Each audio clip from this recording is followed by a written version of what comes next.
औज़ुबिल्लाहिमिनश्शैतानिर्रजीम बिस्मिल्लाहिर्रहमानिर्रहीम सुब्हानका ला इल्मा लना इल्ला मा अल्लमतना इन्नका अंतल अलीमुल हकीम।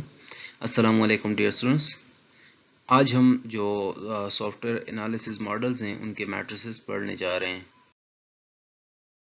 तो इसमें जो सबसे पहले तो हम जो फंक्शनल पॉइंट्स के बारे में करेंगे। Functional point matrices can be used effectively as a mean for measuring functionalities delivered by a system.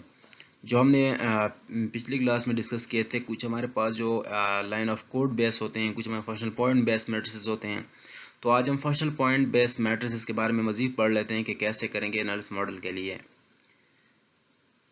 Similarly functional point model जो हैं कैन मैट्रिक्स जो हैं कैन बी यूज्ड, कहाँ पर हम यूज़ कर सकते हैं।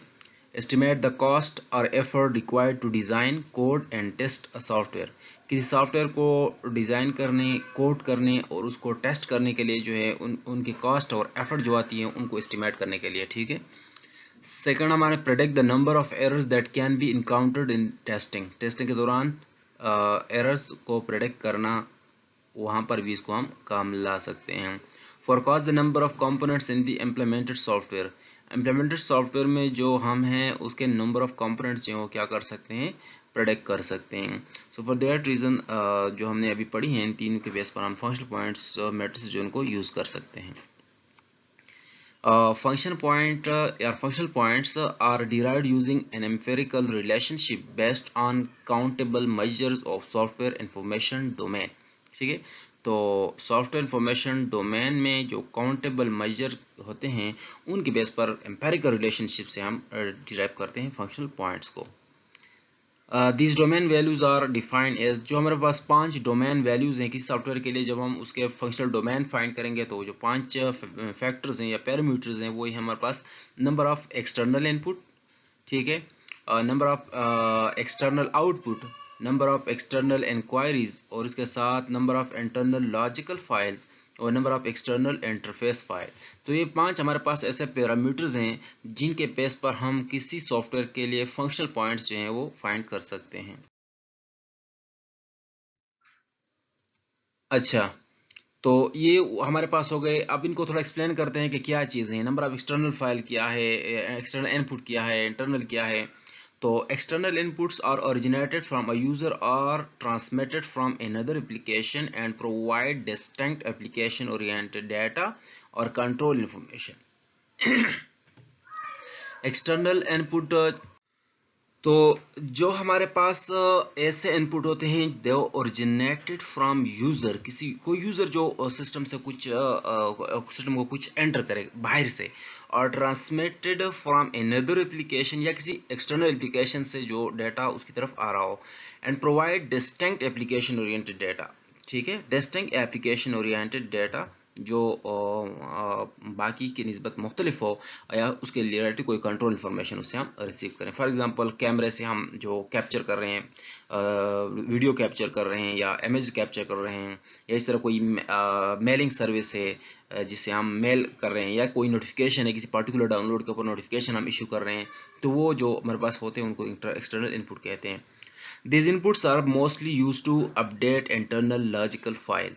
जो हमारे पास इंटरनल लॉजिकल फाइल्स होते हैं उनको अपडेट करने के लिए हमारे पास एक्सटर्नल इनपुट, जो इंटरनल लॉजिकल फाइल है अभी हमने डिस्कस नहीं की, हम थोड़ी देर में इनको कर लेंगे। तो उनको अपडेट करने के लिए जो हमने एक्सटर्नल इनपुट्स यूज करते हैं। सिमिलरली एक्सटर्नल आउटपुट जो होते हैं refer to outputs generated with in the system but delivered to external user either through a screen as a printed report, through a printer, a remote site or to another system। ठीक है, तो ये हमारे पास system के अंदर से originate होता है, लेकिन इसको हम जो है ना डिसमिनेट करते हैं यूजर को किसी पर्टिकुलर डिवाइस के थ्रू पर या डायरेक्टली स्क्रीन के थ्रू। सही है, तो हमने एक दो नंबर ऑफ एक्सटर्नल इनपुट्स हो गए कि किसी सॉफ्टवेयर के लिए एक्सटर्नली हम कितने कितने सोर्सेज हैं जिनसे वो इनपुट ले रहा है। एक हमारे पास नंबर ऑफ एक्सटर्नल आउटपुट्स हैं कि वो जो सॉफ्टवेयर के अंदर जो प्रोसेसिंग होती है उसको यूजर को देने के लिए किन किन जराया को, किन किन सोर्सेज को यूज कर रहा है। लिहाजा वो जो सोर्सेज हैं सारे उनको काउंट करने से हम उनकी तादाद हासिल कर सकते हैं। तीसरा जो हमारे पास है वो नंबर ऑफ एक्सटर्नल इंक्वायरीज हैं। नंबर ऑफ एक्सटर्नल लेते हैं कि नंबर ऑफ एक्सटर्नल इंक्वायरीज जो हैं are basically online inputs that results in immediate generation of some system response और रिजल्ट। ये हमारे पास जो है ये सिस्टम के अंदर प्रोसेसिंग के दौरान एक कंपोनेंट से दूसरे कंपोनेंट, दूसरे से तीसरे कंपोनेंट के दरमियान जो इंफॉर्मेशन फ्लो होती है, जो डेटा को लाते हैं और जिस पर्टिकुलर इनपुट पर सिस्टम इमीडिएट रिस्पांस देता है, कोई इमीडिएट रिजल्ट देता है। ठीक है, फॉर एग्जांपल हम कहते हैं कि भाई अगर एक इवेंट आता है, फॉर एग्जांपल हम एंट्री कर लेते हैं एक डेटाबेस में, एक टेबल में हम एंट्री करते हैं, उस टेबल की बेस पर बाकी कोई टेबल में जो है ना रिफ्लेक्शन होती है, वो चेंजेस रिफ्लेक्ट होती हैं। फॉर एग्जांपल मेरे पास स्टॉक का टेबल है और कोई स्टॉक मैंने नया ऐड किया, तो कस्टमर के जो व्यूज होंगे, कस्टमर के जो स्पेसिफिकेशंस होंगे, उनको भी वहां पर नजर आ जाएगा कि भाई नई प्रोडक्ट आ गई है, प्राइस इतनी है, वगैरह वगैरह। तो ये चीजें रिफ्लेक्ट करना, जो सिस्टम रिस्पॉन्स करता है इमीडिएट टू सम इनपुट्स को हम कहते हैं internal query files. These inputs are basically some operations on residual और internal system files। ये हमारे पास जो होते हैं ऑपरेशन, ये internal system files पर होते हैं। जो internal logical files होते हैं ILF, internal logical files हैं, उन पर कोई ऑपरेशन होते हैं। अब वो क्या चीज़ है? तो internal logical files are basically internal data or files on which the system operates, जिस पर सिस्टम, जिन पर जो है ना सिस्टम काम करता है। Through this data external enquiries are made. ठीक है, it is modified through external inputs and it also originates external outputs. तो ये हमारे पास वो सारा कुछ है जो आप लोगों को यहाँ पर उसको समझना है, उन पैरामीटर्स को जो है ना समझना है कि इंटरनल लॉजिकल फाइल जो हैं बेसिकली हम कह सकते हैं कि ये डेटा फाइल्स हैं या डेटाबेस है, जिनके बेस पर, जिसमें क्या होता है अंदर आप देख सकते हैं कि यहाँ पर मैंने लिखा है थ्रू दिस एक्सटर्नल इंक्वायरीज और मेड। तो एक्सटर्नल इंक्वायरीज जो है ना, इनसे क्या होती हैं, इनसे बनती हैं। जो एक्सटर्नल इंक्वायरीज अभी हमने डिस्कस की, वो सारे जो इंटरनल इमीडिएट सिस्टम रिस्पॉन्सेज होते हैं वो इस डेटा के ऊपर होते हैं। It is modified through external inputs, and external input जब आते हैं तो उसके बेस पर जो हमारे पास सिस्टम के लॉजिकल फाइल्स होते हैं या इंटरनल लॉजिकल फाइल्स होते हैं वो मॉडिफाइड होते हैं। और it also originates external output. जो एक्सटर्नल आउटपुट होता है वो इन फाइल से नॉर्मली ओरिजिनेट होता है, यहाँ पर को प्रोसेसिंग करके, और फिर उसको जो है ना, फॉर एग्जांपल एक क्लाइंट है, उसने रिक्वेस्ट किया किसी पर्टिकुलर डेटा को फेच करने के लिए, अपने रिजल्ट को चेक करने के लिए डेटाबेस को, सर्वर को रिक्वेस्ट किया, तो सर्वर गया और वो पर्टिकुलर फाइल उठा के उसको सेंड कर दिया। ठीक है, तो वहां पर लॉजिकल, इंटरनल लॉजिकल फाइल से डेटा क्या हो गया, जनरेट होके, और उसको फिर भेज दिया गया किस चीज पर, एक्सटर्नल आउटपुट पर जो है ना उसको भेज दिया गया। एंड एक्सटर्नल इंटरफेस फाइल्स जो हैं, तो external interface files link the system with external files and enable system to communicate with the external files. These files establish links between the system and a data source or file and provide system necessary data and filter unnecessary data। ठीक है, मतलब ये है कि for example हमारे पास ये system है जहां पर हमारे इंस्ट्रक्शंस है, कोड है। यहाँ पर फॉर एग्जांपल हमारे पास कोई डेटा है, सोर्सेज ऑफ डेटा भी हो सकते हैं या फाइल्स हैं या कुछ भी हैं, लेकिन उनको हम फर्क करिए इंटरनल लॉजिकल फाइल्स भी हम ले सकते हैं। अब इस सिस्टम को इंटरेक्ट करना है इस डेटा के साथ। ठीक है, सिस्टम को इंटरेक्ट करना है डेटा के साथ, लिहाजा यहाँ पर कुछ इंटरमीडिएट फाइल्स होते हैं जो इस कम्युनिकेशन को एनेबल करती हैं। इसे डेटा को फिल्टर करना, डेटाबेस से डेटा को फिल्टर करना, यहाँ से फिल्टर डेटा यहाँ पर सेंड करना, यहाँ से पर्टिकुलर रिक्वेस्ट को जो है पार्स करना, और उस रिक्वेस्ट के बेस पर डेटा को एक्सट्रैक्ट करना। तो ये सारी चीज़ें हमारे पास जो है क्या करता है, एक्सटर्नल इंटरफेस फाइल, जो बेसिकली बात भी यही है कि इंटरफेस बनाता है सिस्टम और डेटा के दरमियान, या जो लॉजिकल फाइल्स इंटरनल उनके बीच। Once this data is collected, then functional point are computed for each of the 5 factor noted above। जो हमारे पास ये 5 फैक्टर्स हैं, इन 5 फैक्टर के बेस पर हमने सिस्टम का फंक्शनल पॉइंट कैलकुलेट करना है। लेकिन इनकी बेस पर हम फंक्शनल पॉइंट कैसे कैलकुलेट करें, यहाँ पर एक बहुत इंपॉर्टेंट चीज़ है, आप लोगों ने इसको बहुत गौर से देखना है। ये हमारे पास है फार्मूला जिसके तहत हम किसी सॉफ्टवेयर के फंक्शनल पॉइंट्स जो हैं वो फाइंड कर सकते हैं। तो फंक्शनल पॉइंट्स जब हम फाइंड करेंगे, उसमें हम काउंट टोटल को मल्टीप्लाइड करते हैं किसी कांस्टेंट प्लस दूसरा कांस्टेंट, और मल्टीप्लाइड बाई समेशन ऑफ कुछ f है। अब इनमें जो है ना हर एक चीज को हम इंडिविजुअली डिस्कस कर लेते हैं कि क्या चीजें हैं, काउंट टोटल क्या है, कैसे फाइंड करेंगे, उसके अलावा जो समेशन एफ आई है ये कैसे है, तो ये सब कुछ कर लेते हैं। यहाँ पर आप देख सकते हैं ये हमारे पास ये था फार्मूला के functional point is equal to count total multiplied by 0.65 plus 0.01 multiplied by summation of F I. अब एक एक चीज को समझ लेते हैं। Here count total is obtained using formula. Count total हम कैसे फाइंड करेंगे? अब काउंट टोटल जो है ना इंटरनली ये एट सेल्फ एक फार्मूला की तरह हम फाइंड करेंगे। जो काउंट टोटल है इसको हम कैसे फाइंड करेंगे? Count total is equal to summation I is equal to 1 to 5 W I multiplied by count of I. अच्छा, तो ये डब्ल्यू आई अब क्या आ गया, काउंट आई क्या क्या और चीजें आ गई, इनको समझना है। Here W I is the degree of complexity of ith activity. जो 5 एक्टिविटीज हमने ऊपर बयान की हुई हैं, 5 चीजें जो हमने फैक्टर जो बयान किए हुए हैं, जिनमें एक्सटर्नल इनपुट है, एक्सटर्नल आउटपुट है, लॉजिकल फाइल्स हैं, इंटरफेस फाइल्स हैं, उन चीजों की कॉम्प्लेक्सिटी कितनी है, तो वो हमें हर एक चीज के लिए यहाँ पर फॉर एग्जाम्पल मैं कहता हूँ कि W1 is equal to W1 is equal to for example मैंने ले लिया 4 या 6 या 3, तो 4 अगर मैंने ले लिया तो इसका ये मतलब है कि जो फर्स्ट फैक्टर है, जो हमारे पास एक्सटर्नल इनपुट फाइल थे, तो एक्सटर्नल इनपुट जो थे, एक्सटर्नल इनपुट जो थे उसकी कॉम्प्लेक्सिटी 4 है। अब इस 4 का क्या मतलब होगा, ये हम कंपैरेटिवली उनका जो है ना रिलेटिव कॉम्प्लेक्सिटी हम डिस्कस करते हैं। It is simple it's value is 3 if it is simple. अगर ये हमारे पास था कि ये कोई फैक्टर बहुत आसान है, आसान सा है, तो हम इसको 3 वेटेज रखेंगे, डब्ल्यू आई को 3 रखेंगे। If it is average then its value is 4। और अगर ये हम कहते हैं कि इसकी कॉम्प्लेक्सिटी एवरेज है, बस गुजारे वाले है, ना बहुत आसान है ना बहुत मुश्किल है, तो फिर इसका वैल्यू हम 4 रखेंगे। तो अब इस यहाँ पर जो 4 मैंने लिया, इसका मतलब है कि जो फर्स्ट एक्टिविटी जो एक्सटर्नल इनपुट थे उनको इम्प्लीमेंट करना जो है वो सिंपल सा है। And it is hard, if it is hard then its value is 6। और अगर वो मुश्किल होगा, हम कहेंगे ये बहुत मुश्किल काम है, तो फिर उसका वेटेज हम 6 रखेंगे। ये तो थी बात डब्ल्यू आई की। अब काउंट आई क्या है? काउंट आई हमारे पास बेसिकली नंबर है। Count I is the number of instances of each of the 5 factors. यानी हर फैक्टर के काउंट आई, हर फैक्टर की तादाद है। फॉर एग्जांपल एक्सटर्नल इनपुट कितने हैं? फॉर एग्जाम्पल एक सॉफ्टवेयर है, उस सॉफ्टवेयर को जो एक्सटर्नल इनपुट्स मिल रहे हैं वो 3 हैं, तो मैं कहूँगा कि काउंट ऑफ, फॉर एग्जाम्पल ये फर्स्ट है क्योंकि ये मैं इनपुट फाइल ले रहा हूँ, एक्सटर्नल इनपुट ले रहा हूँ, तो ये हमारे पास हो गया एक्सटर्नल इनपुट। और एक्सटर्नल इनपुट जो है उसको मैं कैसे फाइंड करूंगा, उसके मैं कहूंगा कि इसका काउंट ऑफ 1 यानी काउंट ऑफ फर्स्ट फैक्टर जो है वो हमारे पास हो गया 3, क्योंकि ये नंबर ऑफ इसके जो नंबर ऑफ एक्सटर्नल इनपुट्स हैं वो कितने हैं, वो 3 हैं।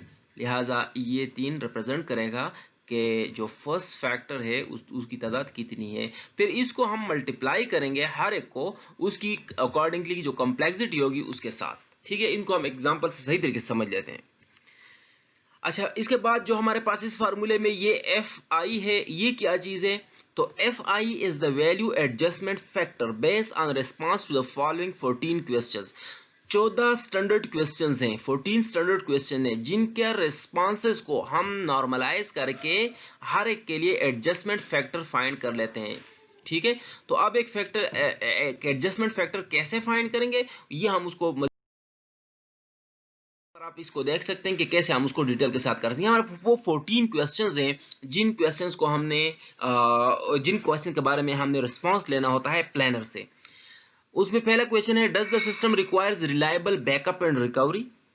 ठीक है, अब इसको मैंने यस नो की फॉर्मेट में आंसर भी कर सकता हूं, और यस नो के अलावा इसको जो मैं करूंगा तो मैं strongly agree, similarly agree, similarly somehow agree, somehow agree। ठीक है, और somehow agree के बाद मैं ले लूंगा disagree, और disagree के बाद मैं ले लूंगा strongly disagree। ठीक है, strongly disagree।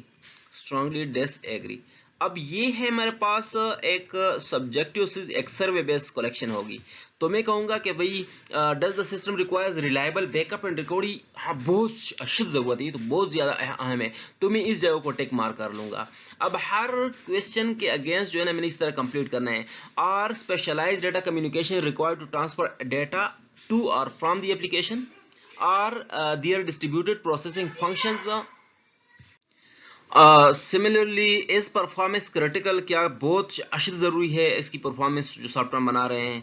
Will the system run in an existing heavily utilized operational environment, does the system requires does the system require online data entry, does the online data entry require the input transaction to be built over multiple screens or operations, are the internal logical files updated online, are the input output file inquiries are complex, is the internal processing complex, is the code generated by be reusable होगा कि नहीं होगा, are the conversion and installation included in the design, is the system designed for multiple installations and different organization, is the application designed to facilitate change and for ease of use by the user।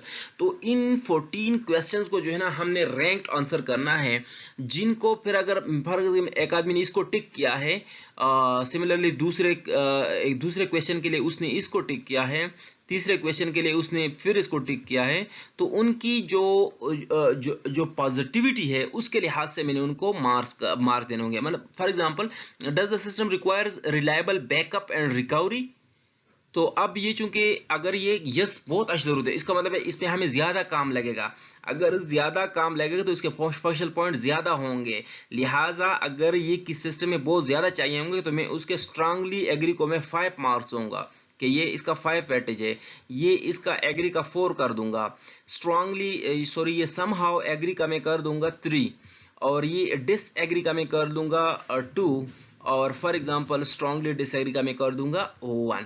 तो इन factors की base पर मुझे एक value मिलेगा, ठीक है। अब अगर यहां पर हम देखें, इस परफॉर्मेंस क्रिटिकल, परफॉर्मेंस बहुत अच्छा जरूरी है, अगर बहुत जरूरी है तो हमें क्या करना होगा, हमें ज्यादा काम करना होगा, ठीक है। Are there distributed processing function, अच्छा, are there distributed processing functions, तो यहां पर अगर हम देखेंगे कि डिस्ट्रीब्यूटेड अगर हैं तो हमें ज्यादा काम करना होगा, लिहाजा अगर नहीं है तो हमने कम काम करना होगा, ठीक है। एक बंदा कह रहा है कि स्ट्रांगली एग्री, तो उसके हाई मार्क्स होंगे, ठीक है। सिमिलरली आप ये देख सकते हैं कि ऑनलाइन उसको चाहिए, अगर उसको चाहिए होंगे तो हमें ज्यादा काम करना होगा, ठीक है। ये सिमिलरली हर एक क्वेश्चन के अगेंस्ट जो चीज हमें पॉजिटिविटी में जाता है उसको हम ज्यादा मार्क्स देंगे, और जो कम, फॉर एग्जांपल एक किस्सा है कि इसके हमने स्ट्रांगली डिसएग्री हमें चाहिए, फॉर एग्जांपल ये नहीं, is the code design by be reusable, हाँ। अब ये देखें, अगर कोड रीयूजेबल होगा तो ये हमारे लिए फायदेमंद होगा, लिहाजा हम कहते हैं कि अगर इसका जो कोड रीयूजेबल होगा, हम कहते हैं हाँ ये तो बहुत अच्छा है, तो उस वजह से हमारे फंक्शनल पॉइंट को मैंने कम मार्क्स देने होंगे, इसके मार्क्स जो मैंने स्ट्रांगली एग्री के मार्क्स मैंने कम करने होंगे, इसकी वजह से, क्योंकि वो तो मैं फिर से यूज कर सकता हूँ, सॉफ्टवेयर को फिर से मैं यूज कर सकता हूँ किसी और मॉडल में, तो वहां पर मुझे काम आएगा, ठीक है। तो अब उस पर मैं थोड़ा कंप्रोमाइज कर सकता हूँ। ये 14 क्वेश्चंस हो गए। Now consider the responses for these 14 questions are collected as following। अब देख सकते हैं कि ये हमारे पास उनके जो दो किस्म के प्लानर्स है हमारे पास, एक प्लानर 1 है और एक प्लानर 2 है, डिफरेंट क्वेश्चंस है। क्वेश्चन नंबर 1 के बारे में प्लानर नंबर 1 का जो 2 ऑप्शन है, जो उसके 2 मार्क्स हम लगाए, फॉर वो समहाउ एग्री है या हाँ एग्री है, ठीक है। सिमिलरली प्लानर नंबर 3 ने उसका जो है ना एग्री कह दिया है। अब इन दोनों का मैंने एवरेज ले लिया 2 + 3 डिवाइडेड बाई 2, तो 2 + 3 5 हो जाएगा, 5 डिवाइड बाई 2 से 2.5 आ जाएगा, एवरेज मैंने ले लिया। सिमिलरली क्वेश्चन नंबर 3 के बारे में रिस्पांस किए, तो इसने भी 3 मार्क्स दिए, इसने भी 3 मार्क्स दिए, एवरेज मैंने फाइंड किया, 3 आ गया। सिमिलरली इन दोनों का भी एवरेज मैंने फाइंड करके इस क्वेश्चन के जो वो भी मैंने ले लिया कि इतने और इतने, अच्छा यहाँ पर सॉरी एक मसला हो गया, यहाँ पर क्वेश्चन मुझसे जो है ना डबल लिख लिए गए हैं, और इनकी वजह से पूरा, अगरचे ये एक रो जो है ना इसको हमने ख़त्म करना है, 1 2 3 4 5 6 7 8 9 10 11 12 13 14 क्वेश्चन है, लेकिन एक इसमें एडिशनल आ गया जिसकी वजह से पूरा रिजल्ट थोड़ा अगला होगा, लेकिन ये ऐसे रफ एग्जाम्पल है। ठीक है, अब इसको मिटा सकते हैं। इस तरह हमने हर एक फैक्टर के, हर एक क्वेश्चन के अगेंस्ट दोनों प्लानर से कलेक्शन की है क्वेश्चंस का, के रिस्पांस मांगे, उन रिस्पांस को हमने रैंक नंबर दिए हैं, उन रैंक्स नंबर का फिर हमने आपस में क्या किया है, एवरेज फाइंड किया है, और एवरेज वाला कॉलम यहाँ पर लिखा है। फिर सबको मैंने क्या किया है, टोटल किया है, और मुझे 46 पॉइंट्स मिले हैं। अब ये क्या है, ये जो मेरे पास वो जो नहीं थे समेशन ऑफ एफ आई, यहाँ पर आप देख सकते हैं जो इस फार्मूले में ये जो सम ऑफ एफ आई, तो ये हमारे पास responses to the 14 standard questions थे, उन सब का सम, और सम मतलब ये 46, तो लिहाजा ये जो सम एफ आई है इसकी जगह हमने ऑब्टेन कर लिया है 46 हमें मौसूल हो गया इधर का। Now let us calculate count and then count total. Definitely हमने इस फार्मूले में जो है ना काउंट और काउंट टोटल को, क्योंकि काउंट टोटल को फाइंड करना है उसके लिए हमने काउंट को पहले फाइंड करना होगा। तो उसके लिए हमारे पास जो 5 फैक्टर्स हैं, जहां पर आप देख सकते हैं कि एक्सटर्नल इनपुट हो गया, सिमिलरली एक्सटर्नल आउटपुट हो गया, एक्सटर्नल इंक्वायरीज हो गई, और इंटरनल लॉजिकल फाइल्स हो गए, एक्सटर्नल इंटरफेस फाइल्स हो गए। तो इन 5 फैक्टर्स को हम यहाँ पर लिस्ट कर लेंगे। फिर प्लानर 1 से उनके बारे में पूछेंगे कि कितने हैं वो। तो ये देखिए इनका काउंट है बेसिकली। ठीक है, तो ई आई का काउंट, एक ने बता दिया कि ये 4 हैं, दूसरे ने बता दिया कि 4 हैं, तीसरे ने बता दिया कि 5 हैं, चौथे ने बता दिया कि 4 है। अब 4 लोग जो 4 डेवलपर्स हैं, उन डेवलपर्स ने हमें बता दिया कि इसमें एक्सटर्नल जो interface and external input sources हैं वो इतने इतने हैं। तो इन सब का हमने क्या करना होगा, एवरेज फाइंड करना होगा। ठीक है, इस एवरेज से हमारे पास जो हमारे एक्सपेरिमेंट की ऑथेंटिसिटी होती है वो और भी बढ़ जाती है। सिमिलरली जो एक्सटर्नल आउटपुट के बारे में हमने प्लानर 1 से पूछा कि कितने आउटपुट हमने देंगे, वो कहते हैं 3 सोर्सेज से, दूसरा कहता है 4 से, दूसरा कहता है 5, दूसरा कहता है 4, सबका एवरेज जब मैंने फाइंड किया तो 4 आ गया। सिमिलरली थर्ड जो था हमारे पास, जो एक्सटर्नल इंक्वायरीज थी, क्वेरीज थी, सॉरी ये आई है, हाँ यहाँ पर आई क्यों चाहिए था, लेकिन चलो इंक्वायरीज हैं। तो इन इंक्वायरीज को भी मैंने रिस्पॉन्सेज कलेक्ट किए। ये कहते हैं कि 6 ऑपरेशन ऐसे हैं, ये कहते हैं 7 ऑपरेशन है, यहाँ के ये कहता है 5 ऑपरेशन है, यहाँ कहते हैं 6 ऑपरेशन है। सबको मैंने एवरेज किया और 6 मेरे पास आ गया। सिमिलरली दूसरे का सिमिलरली इसका, और फाइनली मैंने इन सब एवरेजेस को जो है ना सम कर लिया। अब ये एवरेजेस जब मैंने एड अप किए तो मेरे पास आ गया 21। ये 21 बेसिकली क्या चीज है, ये 21 हमारे पास है, ये 21 तो सबका सम है, लेकिन ये काउंट नंबर 1 है, इसको हम कहते हैं काउंट नंबर 1। ये हमारे पास जो वैल्यू है ये काउंट नंबर 2 आ गई, क्योंकि हमने काउंट आई फाइंड करना है ना, काउंट टोटल फाइंड करने के लिए काउंट आई फाइंड करना है, काउंट 1 काउंट 2 वगैरह। सिमिलरली ये हमारे पास हो गया काउंट 3, और सिमिलरली ये हमारे पास हो गया काउंट 4, और इसी तरह ये नेक्स्ट हमारे पास हो गया काउंट 5। तो हमने इंडिविजुअल काउंट जितने भी थे वो फाइंड कर लिए। अब जब हमने काउंट सारे फाइंड कर लिए हैं तो next what will have to do, हमने काउंट टोटल फाइंड करना होगा। और काउंट टोटल का जो फार्मूला है वो ये है कि सम आई इज इक्वल टू 1 से 5 तक, और काउंट आई देखें, अब काउंट 1 काउंट 2 काउंट 3 इसमें सब आ गए हैं, और डब्ल्यू के लिए हम लगा लेते हैं कि भाई कौन सा फैक्टर कितना कॉम्प्लेक्स है, वो हम टेबल से लिख लेते हैं। तो इमेजिन कीजिएगा यहाँ पर अब हमारे पास जो प्रीवियस टेबल में मैंने काउंट्स कैलकुलेट किए थे, जो एक्सटर्नल इनपुट के लिए हमने कहा था इतने हैं, सिमिलरली एक्सटर्नल आउटपुट के लिए इतने हैं, एक्सटर्नल इंक्वायरीज के लिए इतने हैं, लॉजिकल फाइल्स के लिए और इंटरफेस फाइल्स के लिए, यह सारे हमने कैलकुलेट किए थे। अब उसके अगेंस्ट मैंने डब्ल्यू आईज मेंशन करने हैं। अब डब्ल्यू आईज जो हम मेंशन करेंगे ये किस चीज पर डिपेंड करता है, depends upon the complexity of these factors, के ये फैक्टर्स कितने कॉम्प्लेक्स है। अगर 3 है तो इसका मतलब है कि ये फैक्टर आसान सा है, 4 है इसका मतलब कि दरमियानी सा कॉम्प्लेक्स है, 6 है इसका मतलब कि बहुत हार्ड है, 3 है इसका मतलब कि सिंपल है, 6 है इसका मतलब कि मुश्किल है। तो ये चीजें मेरे पास आ गई। अब मैंने इन दोनों को क्या करना है, क्योंकि डब्ल्यू आई काउंट आई को मल्टीप्लाई करना है फिर सम करना है, तो डब्ल्यू आई को काउंट आई से मल्टीप्लाई करता हूं। तो 3 को जब मैं 4.25 से मल्टीप्लाई किया तो ये आ गया, इसी तरह 4 4 और 16 आ गया, देख सकते हैं आप, इसी तरह 6 6 और 36 आ गया, एंड सो ऑन। ये आप देख सकते हैं एवेंचुअली हमारे पास हमने क्या कर लिया, हमने सारे डब्ल्यू आई को काउंट आई से मल्टीप्लाई कर दिया। इन काउंट आई डब्ल्यू आई हमने ये दूसरा ये तीसरा, अब इनको हमने क्या करना है सम, तो सम हमने सबको सम किया, सम डब्ल्यू आई काउंट आई हमारे पास आ गया। तो सम डब्ल्यू आई काउंट आई क्या है, आप तो फार्मूले से देख सकते हैं कि sum of W I count I is nothing but it is count total, लिहाजा काउंट टोटल जो नेक्स्ट वेरिएबल था वो भी हमने फाइंड कर लिया। अब काउंट टोटल हमने फाइंड कर लिया है और पीस जो थे वो भी हमने फाइंड कर लिए हैं। अब हम फार्मूले में इनको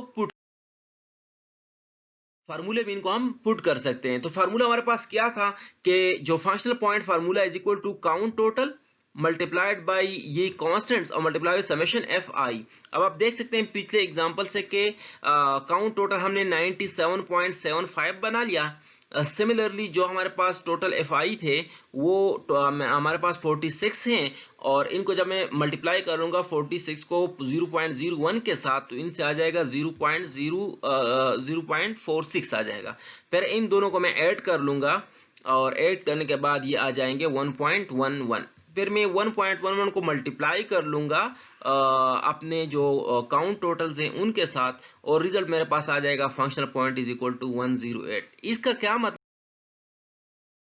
इस सॉफ्टवेयर के अंदर जो हमारे पास टोटल फंक्शनल पॉइंट्स हैं वो 108 हैं। ठीक है, तो 108 फंक्शनल पॉइंट्स हमारे पास आ गए। अब इससे क्या फायदा होगा, इसके बेस पर the final value of the functional point can be used and map with the past experience and better estimation of effort and cost can be made. जो पास में हमने इस तरह के फंक्शनल पॉइंट्स डिराइव किए होंगे, हर एक प्रोजेक्ट के लिए हमने फंक्शनल पॉइंट डिराइव किए हैं, फिर उसके बाद काम किया है, उसकी डॉक्यूमेंटेशन हमने की है कि इस पर इतना टाइम लगा, इतनी एफर्ट, इतना खर्चा आया। उस यहां से हम अंदाजा लगा सकते हैं कि अगर हमारे पास करंटली फंक्शनल पॉइंट 108 है तो इस पर हमने इतने इसी तरह का प्रोजेक्ट हमने पहले किया था, उसके 110 फंक्शनल पॉइंट्स थे, उस पर 5 बंदों ने काम किया था, वो 3 महीनों में हुआ था, उस पर $1500 खर्चा आया था। तो वो सारी चीजें हमारे पास होंगी तो इनको हम मैप करेंगे कि करंट पर क्या चीजें कितनी आएंगी, तो एस्टिमेशन के लिए हम अच्छी तरह इनको यूज कर सकते हैं। For example, if it has been proved that somewhere in past, किसी past में a project needed 5 practitioner per 55 functional points, her 55 functional point के लिए 5 प्रैक्टिशनर की जरूरत पड़ती है हमारे ऑर्गेनाइजेशन में। अब चूंकि हमारे करने कब, अगर उस प्रोजेक्ट को हम 60 दिन में करना चाहते हैं, then that result can be mapped and it can be said that for the current project we need 10 practitioners to do it in 60 days। उस लिहाज से हम कह सकते हैं कि चूंकि 55 फंक्शनल पॉइंट 5 बंदों ने 60 दिन में किए थे, तो अब चूंकि हमारे पास 108 फंक्शनल पॉइंट्स आ गए हैं तो उनको करने के लिए हमें 10 प्रैक्टिशनर चाहिए होंगे ताकि 60 दिन में हो सके। अगर उसके रिलेटिवली फिर अगर दिन बढ़ाते रहते हैं तो फिर उसके लिहाज से प्रैक्टिशनर्स भी कम कर रहे होते हैं। Similarly cost can be estimated in this manner, इस तरह हम कास्ट को भी एस्टिमेट कर सकते हैं कि हमने भाई पर फंक्शनल पॉइंट जो है ना $200 पास में जितने भी प्रोजेक्ट्स किए हैं उसमें पर फंक्शनल पॉइंट $200 के हमें पड़े थे, तो उनसे हम यहाँ पर अंदाजा लगा सकते हैं फौरन, उसको हम यहाँ पर मल्टीप्लाई कर लेंगे, हम आसानी से कह देंगे भैया हमारे पास कुछ के जो है ना कोई $2800 की कीमत इसकी आती है इस तरह प्रोजेक्ट को करने के लिए। अच्छा, ये था आज हमारे पास के कैसे हमने जो एनालिसिस मॉडल में बिलखसूस फंक्शनल पॉइंट्स का वो करना है। Later on this matrix we will be use for estimation and various analysis aspects जो हैं वो हम दूसरे लेक्चर में डिस्कस करेंगे। लेकिन आप लोगों को यहाँ पर एक चीज़ क्विक सी रिवीजन आपको दे देना चाहता हूँ कि जो हमारे पास एक्चुअल फार्मूला था वो क्या था, वो फंक्शनल पॉइंट का था। और फंक्शनल पॉइंट जो हमारे पास थे वो किस चीज़ के बराबर थे, वो बराबर थे is equal to count total, ठीक है, काउंट टोटल और मल्टीप्लाइड बाई फिर उसके अंदर हमने यहाँ पर 0.65 and plus 1.01 and multiplied by उसके बाद यहाँ पर इधर जो था एक समेशन, एक्चुअली मैं वेरिएबल में इंटरेस्टेड हूँ तो समेशन एफ आई था। अच्छा, इनमें जो दो इंपॉर्टेंट चीजें हैं, एक तो समेशन एफ आई, आपको एग्जाम में क्वेश्चन इस तरह का आ सकता है कि भाई कोई सिनारियो दिया गया हो और उसके लिए डाटा दिया गया हो टेबल में, आपसे कहें कि उसके फंक्शनल पॉइंट मालूम कर लें, तो आपने ये कैसे मालूम करने, जो 14 क्वेश्चंस है उनके अगले जो रिस्पॉन्सेज है उनको आपने कलेक्ट करना है और उनको आपने सिंपली एड अप करना है। उसके अलावा जो काउंट टोटल के लिए आपने काउंट, हर एक का काउंट फाइंड करना है कि कौन सा फैक्टर कितनी इंपॉर्टेंस रखता है, उनको फिर मल्टीप्लाई करना है कि वो कितना कॉम्प्लेक्स है, उसके साथ वेटेज के साथ जो सम आ जाएगा उन सबको आपने टोटल कर लेना है, जो टोटल आ जाएगा उसको यहाँ पर रखना है, ठीक है। और ये बाकी कैलकुलेशन करके तो आपको उस सॉफ्टवेयर के फंक्शनल पॉइंट्स मिल जाएंगे। आपको जो क्वेश्चन आ सकता है, कैसा क्वेश्चन इससे आ सकता है फंक्शनल पॉइंट मालूम करने से, आपको जो 14 फंक्शन वाला टेबल था वो बनाया हुआ टेबल दिया जाएगा कि भाई ये टेबल है और उसके हर एक क्वेश्चन क्यों 1 है, क्यों 2 है, क्यों 3 है, उसके बारे में जो रिस्पॉन्सेज यूजर 1 से, यूजर 2 से, यूजर 3 से इतने इतने आए, आपने उनके जो ना एवरेज मालूम करके वो जो तरीका मैंने आपको किया और सबको जमा कर लेना है। फिर उस चीज को फिर आपने जो सम होगा उसको यहाँ पर लगा लेना है। इस तरह आपको जो है ना एक दूसरा टेबल प्रोवाइड किया जाएगा जिसमें आपको जो फंक्शंस है 5 फंक्शंस, वो फंक्शंस भी आपको दिए होंगे और उन फंक्शंस को आपके जो काउंट्स हैं डिफरेंट यूजर्स के वो दिए गए होंगे कि यूजर 1 ने इसके इतने काउंट किए हैं, यूजर 2 ने इतने काउंट किए हैं, यूजर 3 ने इतने काउंट किए हैं। फिर आपको कहा जाएगा कि इन दो टेबल्स की बेस पर आप लोग इस सॉफ्टवेयर के फंक्शनल पॉइंट्स कैलकुलेट करके दे दें, ठीक है। So thank you so much, और इंशाल्लाह नेक्स्ट लेक्चर में फिर हम जो डिज़ाइन मैटर स्टडी करेंगे। खुदा हाफिज़।